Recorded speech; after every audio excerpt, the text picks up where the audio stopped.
Hello everyone.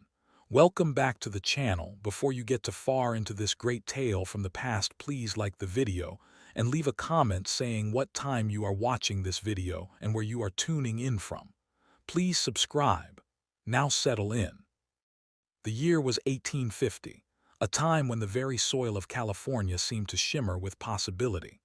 For Liam O'Connell, that shimmer was a beacon that had pulled him from the potato fields of Ireland, across a brutal ocean voyage, and finally, over the vast, unforgiving plains of America. At 22 years old, he was already an old soul, his youthful dreams hammered into a hard practicality by years of famine and hardship. He was a lanky man, his frame all muscle and bone from a lifetime of labor, with a stubborn set to his jaw and eyes that held a fire of desperate, unyielding hope. His worldly possessions were few: a worn pickaxe, a battered tin pan with 1,000 tiny dents, and a satchel containing a few spare clothes and a hunk of dried beef that had long since lost its flavor. The dream of a new life, free from the suffocating poverty that had claimed so many of his kin, was the only thing that had carried him every one of the 300 miles from Sacramento to the Sierra Nevada foothills. The reality, however, was a brutal shock. He arrived in a place called Placerville, though everyone with a grim and knowing humor called it Hangtown. The name's origin was brutally clear from the gnarled, ancient oak tree that stood in the town's center, a grim monument to a law that was as swift as it was unforgiving.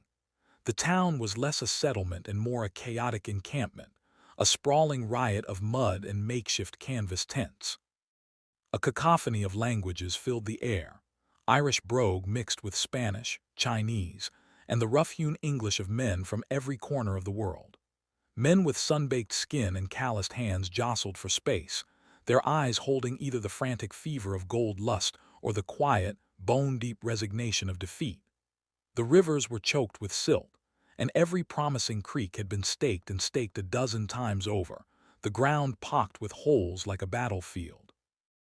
Liam had imagined a life of digging up nuggets the size of his fist, a treasure hoard waiting just beneath the surface.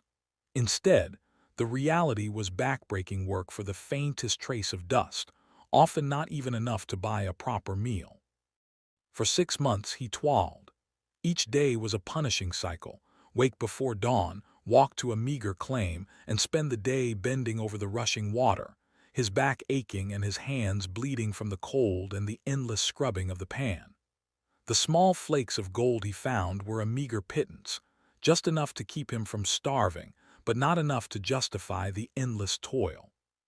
He watched men go mad with the gold fever, their sanity dissolving with each fruitless day, and he saw others lose everything at the gambling tables, a desperate attempt to find a shortcut to the fortune that eluded them in the earth.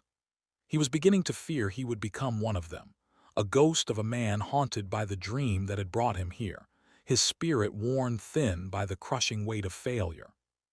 He felt the hunger not just in his stomach, but in his soul, a deep ache for something more, for a life that was not a constant, desperate struggle.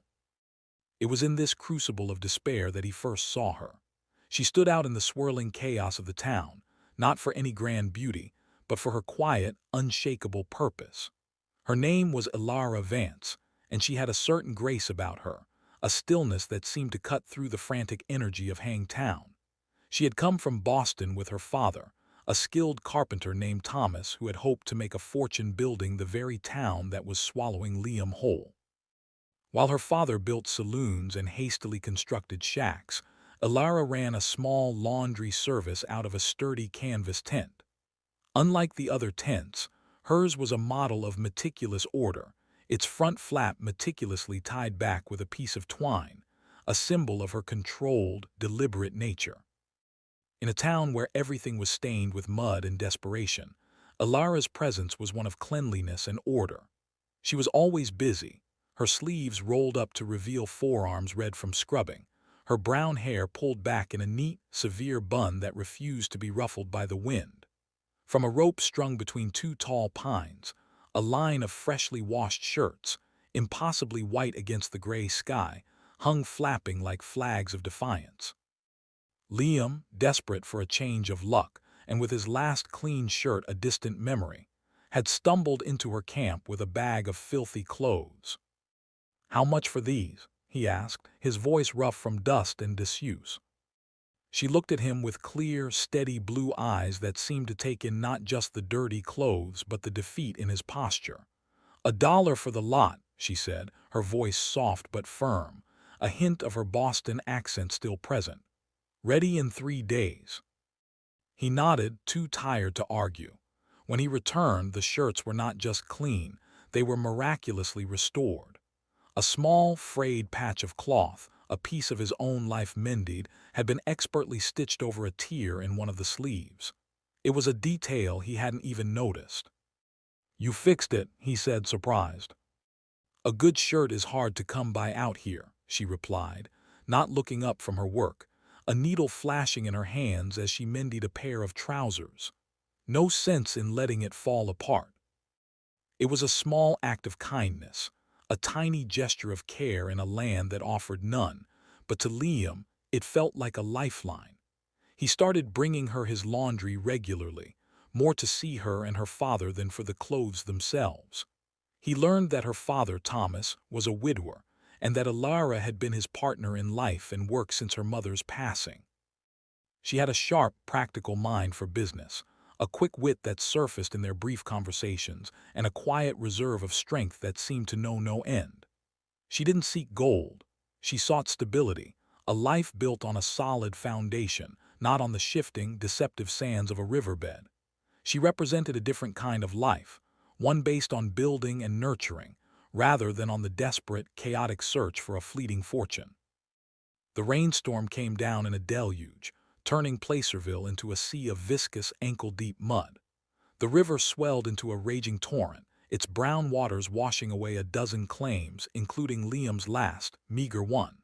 He watched from a muddy bank as his few tools, his small tent, and the last of his provisions were swept away, disappearing into the churning water. He felt the last shard of his hope break, not with a bang but with a quiet, final sigh. Soaked to the bone and utterly defeated, he trudged through the mud to Alara's tent, seeking not her business services, but simply a moment of reprieve from the unending chaos. She saw the look in his eyes before he spoke a word. "You've lost your claim," she said, her voice full of a gentle understanding.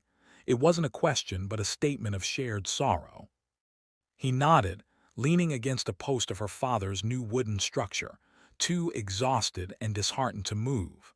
The cold had settled deep in his bones, but it was the cold of a spirit that had given up. Alara disappeared into the warmth of the tent and came back with a steaming mug of black tea, the simple gesture feeling like a profound act of charity. "My father always said there's more than one way to strike it rich out here," she said, looking out at the rain-soaked town. "Some people dig for it, others build it." She then told him about her plans, her voice a low, steady murmur against the drumming of the rain. The miners, she explained, needed more than just a place to wash their clothes. They needed food, tools, and a place to rest their heads that wasn't a damp canvas tent. Her father had started building a small, sturdy 2-story structure, a place of permanence in a land of transients. The bottom floor would be a general store, a place to sell everything from flour and beans to picks and shovels. The top floor would be a boarding house with 6 small, clean rooms. But her father was not a young man, and the work was hard. They needed a partner, someone who knew the miners and their needs, someone who could help with the heavy lifting and run the boarding house. "You've been out there, you know what they want, what they need," she said, her gaze fixed on him with a disconcerting directness. "We need a partner, someone to help with the heavy lifting and to run the boarding house. My father is not a young man anymore." The proposal was a shocking shift from his singular focus on gold, a different kind of ambition than the one he had carried for months. It was a chance to build something tangible, something that would last. He saw in her not just a kind woman but a formidable ally, a partner in a different kind of treasure hunt. "I've got no money to contribute," he said, the words feeling flat and empty. "You've got your strength and your knowledge of the mines. And you're an honest man, Liam. That's worth more than a handful of gold dust out here. It's the rarest commodity of all. And so their partnership began. The days that followed were filled with a different kind of toil. They worked side by side with Thomas, who directed the construction with the practiced precision of a master craftsman. Liam hauled heavy planks of lumber, his muscles burning as he hammered nails into place, his hands still calloused but no longer bleeding from the cold river water. He dug a foundation that was far sturdier and more permanent than any gold claim. Alara, meanwhile, managed their meager finances with the precision of a jeweler, bartering with suppliers for goods and services.